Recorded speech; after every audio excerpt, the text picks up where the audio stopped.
Good day, ma'am, and everyone. My topic for this report is government agencies with public finance and public financial management function.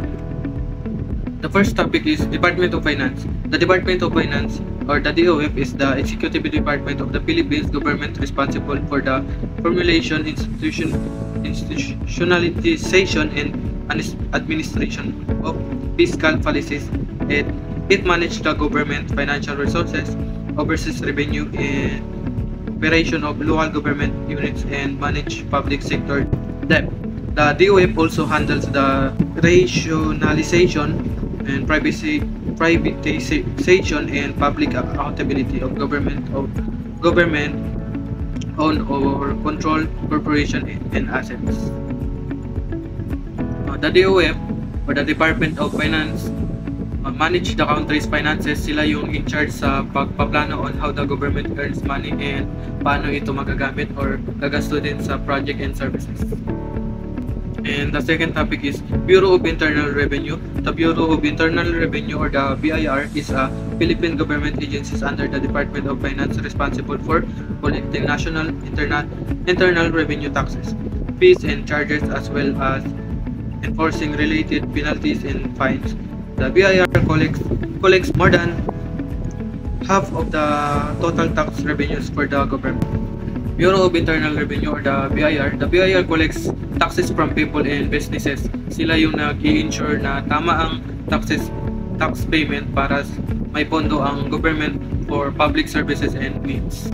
And Bureau of Customs. The Bureau of Customs, or the BOC, is a Philippine government agency under the Department of Finance responsible for collecting customs duties, excise duties, and other indirect taxes in the Philippines. It was established on February 6, 1902 during the American colonial period.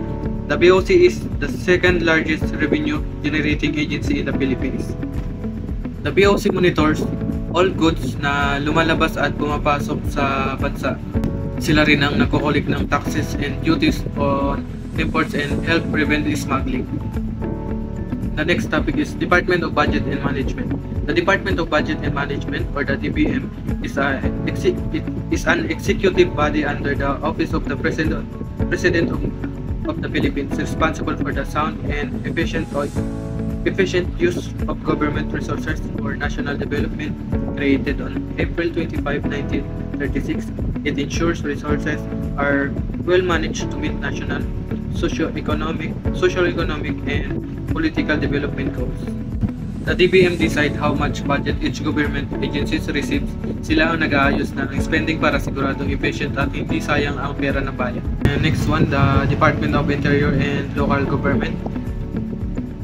The Department of the Interior and Local Government, or the DILG, is the executive department of the Philippines government responsible for promoting peace and order, ensuring public safety, and strengthening local government capabilities as the primary interface between the national government and local government units.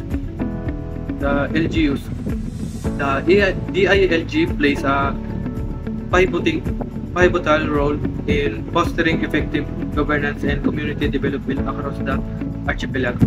The DILG supervises local governments units or LGUs from barangays to province. Sila yung tumutulong para maging organized, safe, and effective ang service sa local community. Next one is Bureau of Local Government Finance. The Bureau of Local Government Finance, or the BLGF, is an attached agency of the Department of Finance in the Philippines that aims to improve the quality of local government finance. It was elevated to Bureau status on January 30, 1987 through Executive Order number 127. The BLGF checks the financial performance of LGUs. Sila ang nag-monitor kung maayos ba ang tax collection at kung responsible ba ang spending ng local governments. For the next topic, National Economic and Development Authority. The National Economic and Development Authority, the NEDA, is the Philippines government's main socio-economic planning body. It acts as an independent agency for economic development and planning.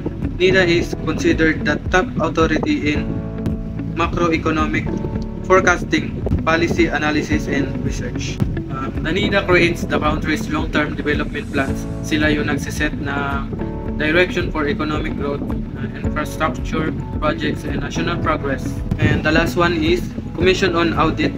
The Commission on Audit, or the COA, is an independent constitutional commission in the Philippines with the primary function to examine, audit, and settle all accounts and expenditure of the government's funds and properties. It is the supreme state audit institution of the Philippines. The COA audit all government spending. Sila ang nag-check kung tama or legal at transparent ang paggamit ng public funds para siguradong wala nang aabuso o nagsasayang ng pera ng bayan.